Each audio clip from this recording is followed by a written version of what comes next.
The Mystery of BELICENA VILLCA. Third Book. Quest for Uncle Kurt. Chapter 5. My only ally, I thought at the beginning of the meditation, through a spooky conclusion. In the measure that I eliminated possibilities, all the organizations remained on one side enemy, and in the other, no one. As much as I tried to polarize Manichaeanly the myriad of religions, sects, associations, secret societies, organizations, groups, orders, leagues, brotherhoods and fraternities, I didn't achieve to discern neither one that would have ray of unclouded light, a gleam of the primordial truth of the spirit. However, if everything that BELICENA VILLCA affirmed about the origin of the unclouded spirit was true, if the spirit could only experience hostility for this world, to the Judaic culture that predominates in this world, would not result strange, the result of my reflections. On the contrary, would be logic that, being in the wide fraternity on the point to realize the universal synarchy, as in the 13th century, not existed, but one organization of initiated in the Hyperborean wisdom. Yes, in the same manner that in the 13th century, the Syracuse Dominicanus was opposed to the plans of the wide fraternity, perhaps, now, would just exist the order of wise constructors of the Lord of the Absolute Orientation.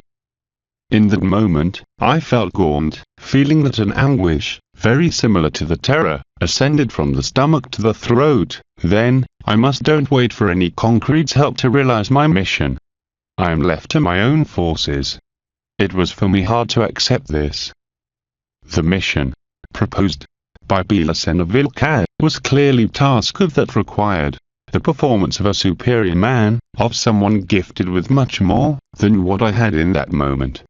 If I was sure about something was that the spiritual aid would be indispensable for the fulfillment of the mission. But the help, according to my recent conclusions, should not be expected from human organizations. There could be no intermediaries between the spiritual and me. It was evident then that the spiritual help would have to be manifested directly inside of me. That God, or the liberator gods, or my own spirit, eternal, uncreated, infinite, would respond to the help request, they would have to do it, in the depths of my psychic intimacy. Since long time ago, I felt of a kind suffocation, an oppression in the chest, to which I didn't give much importance, I attributed it to the torrid February. This presumption vanished soon, because the nights in Saltac are usually rather fresh, even in summer, and this was not the exception. I noticed it immediately when I opened the window. I saw the park dimly illuminated by the twilight of the 4 hours, at the same time, when a cold breeze that obeyed me to shut the wicket. Standing by the window, strangely suffocated by an unknown anguish, I thought awkwardly that in some minutes later would come the dawn. A sensation of cosmic loneliness had disengaged me little by little, without noticing it, and finally, it attained to penetrate till the depths of my soul. For an instant, I thought that the previous analysis had isolated me solipsistically from the world. In other words, that the Manichaean polarization to which I submitted the human organizations had continued unconsciously jumping categories till a confrontation. Me and the world.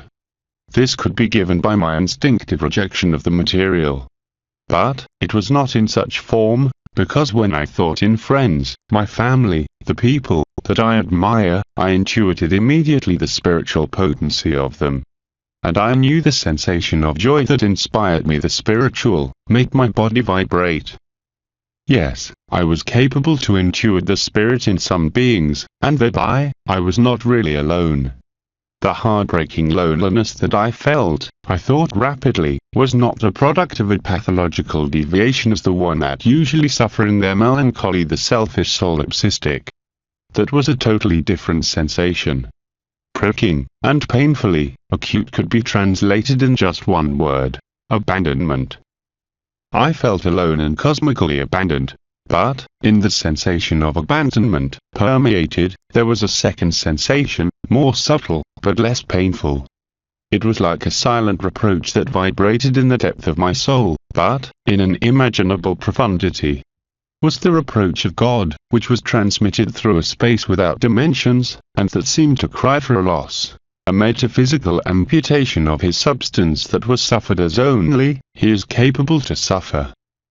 And that loss that the God reproached was me, who was betraying him, who committed an abominable and reprehensible heresy.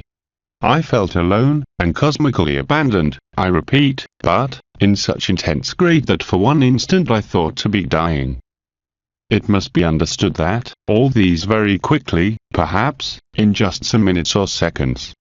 And the most probable is that I would have really died. I understood this much later, if that strange anemic state would have won me.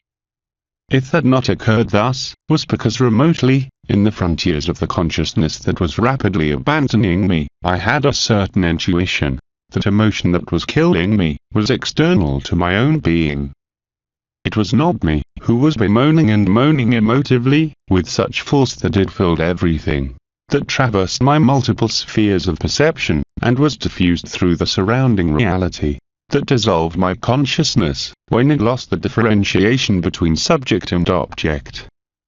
The curious was that I made this intuition conscious.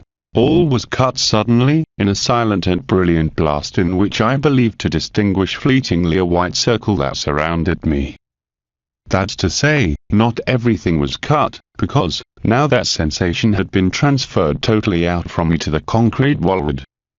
I felt suddenly lucid and alert, while around me, the furniture, the floor, the walls of the department, all seemed to irradiate a frightful and threatening. Was something tense, that was induced epidemically, it was perceived with all the body, with every organ, with every atom. The same previous state, but, inverted and exacerbated. The cosmic loneliness was deed now, pure presence. The abandonment. A silent call, but of an irresistible violence. The reproach of the God, that seemed so divine, when it sprouted from the depths of the soul, had been converted in a bestial roar, obscene and aggravating. It is not possible to express with words what I lived then. I can only give a pale idea, if I say that such primordial force was vaguely similar to the breath of an enormous and evil beast. Affected and offensive breath, that sprouted from all the things, which was at the same time the entrails, the organs, of that horrent and dangerous dragon. A breath that imposed its presence full of life. But, this life was to the spirit, what the noise is to the music. Vile imitation and miserable copy.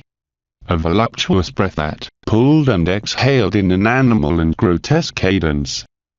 In the silence, and the calm of the night, this presence was enhanced, vitiating the air of menace. As if, invisible and powerful, a mortal enemy, who lurked me willing to precipitate over me, to take my life, and more than my life. I had the impression to have fell into a misty precipice, from I was rescued before reaching the bottom.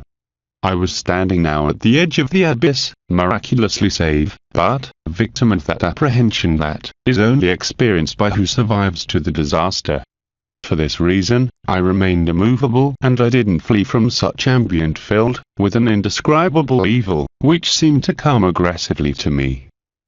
And that immovable, serene and reflexive, seemed to excite more the dramatic tension, elevating it to unbearable levels. I understood in that moment that, what the matter irradiated, whatever it is called, was losing the capacity to act over me, due to, in middle of the unbearable tension, was divine that all would explode, blow up in pieces through the air. And it exploded.